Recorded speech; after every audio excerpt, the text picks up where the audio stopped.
makao makuu ya klabu hapa Jangwani. Kama mnakumbuka, tulikuwa na mkutano uliopita ambao ulifanywa na kamati ya uchaguzi, na leo wamefika kwa lengo la kutoa ripoti ya kile ambacho kimefanywa kazi kufika hivi sasa na kutoa taarifa mbalimbali. Mwenyekiti, karibu ongea na waandishi wa habari. Asante. Habari za mchana ndugu waandishi wa habari. Karibuni kwenye mkutano wetu huu ambao ajenda yake ni moja tu, uchaguzi mkuu wa Yanga. Kama mnakumbuka, tarehe 12 mwezi wa 6 mwaka 2026 tulikuwa hapa tukafanya mkutano ambao ulizindua mchakato wa uchaguzi wa matawi. Uchaguzi ule ulitakiwa kuanza tarehe 13 mpaka tarehe 26 mwezi huu. Kwa hiyo tunavyoongea, kuna matawi mpaka sasa yameshafanya uchaguzi, mengine yanaendelea, mengine bado hayajamaliza. Kwa hiyo walitakiwa kumaliza tarehe 26 na watuletee majina tarehe 27 mwezi huu wa 6. Lakini kwenye kalenda ya klabu yetu waliweka mwisho wa kupata ithibati matawi mapya ni tarehe 30 mwezi wa 6. Kwa hiyo yale matawi ambayo bado hayajapata ithibati yatapata tarehe 30. Hayo tumeyapa wiki moja kutokea tarehe hiyo yafanye uchaguzi mpaka tarehe 7 mwezi wa 7 wamemaliza, na tarehe 8 mwezi wa 7 mwaka 2026 watuletee majina ya viongozi hapa makao makuu ili sasa tuendelee na mambo ya uchaguzi mkuu. Wakati huo huo, napenda kuchukua fursa hii sasa kutangaza uchaguzi mkuu wa klabu ya Yanga. Mchakato wa uchaguzi wa klabu ya Yanga utaanza leo kwa kamati ya uchaguzi kutangaza mchakato, na kesho fomu zitaanza kuchukuliwa. Nafasi zitakazogombewa ni ya rais, makamu wa rais na wajumbe 5. Sifa za wagombea ziko kwenye ibara ya 26 ya katiba ya Yanga. Kwa hiyo kila mgombea anayetaka kugombea apitie katiba ya Yanga, angalie pale ibara ya 26, lakini pia angalie na kanuni za uchaguzi za wanachama wa TFF ibara ya 9. Kuna sifa pale zote zimeainishwa. Kwa hiyo aangalie, ajipime, akiona anatosha aje achukue fomu.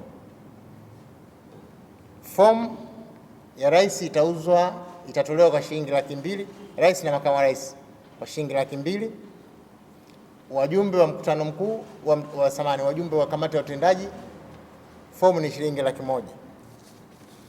Utalipa pesa kwenye akaunti ya Yanga ambayo itatolewa kwenye matangazo huko, alafu unachukua fomu, unarudisha na deposit slip.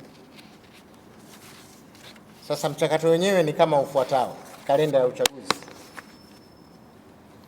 Leo tarehe 24 mwezi wa 6 mwaka 2026 ndio tunatangaza mchakato kwanza. Tarehe 25 mwezi wa 6 mpaka tarehe 29 mwezi wa 6 mwaka 2026 kuchukua na kurudisha fomu za kuomba uongozi. Tarehe 30 mwezi wa 6 mpaka tarehe 1 mwezi wa 7 mwaka 2026 kikao cha mchujo wa awali kitafanyika na tutabandika majina yaliyopita kwenye mchujo wa awali. Tutawajulisha wajumbe kwa njia ya barua na matangazo mengine. Tarehe 2 mwezi wa 7 tutachapisha kwenye mbao za matangazo na kuweka hizo orodha. Tarehe 3 mpaka tarehe 5 mwezi wa 7 2026 ni kipindi cha kugombea, kipindi cha kupokea mapingamizi yaliyowekwa na wagombea.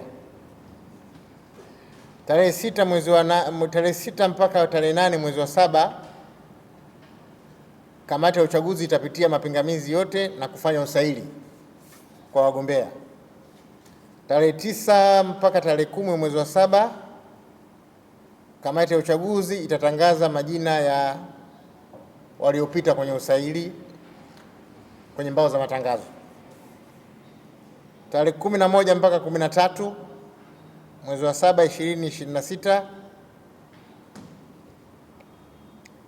Sekretarieti ya maadili kama itakuwa na masuala ya kimaadili kwa wagombea itawasilisha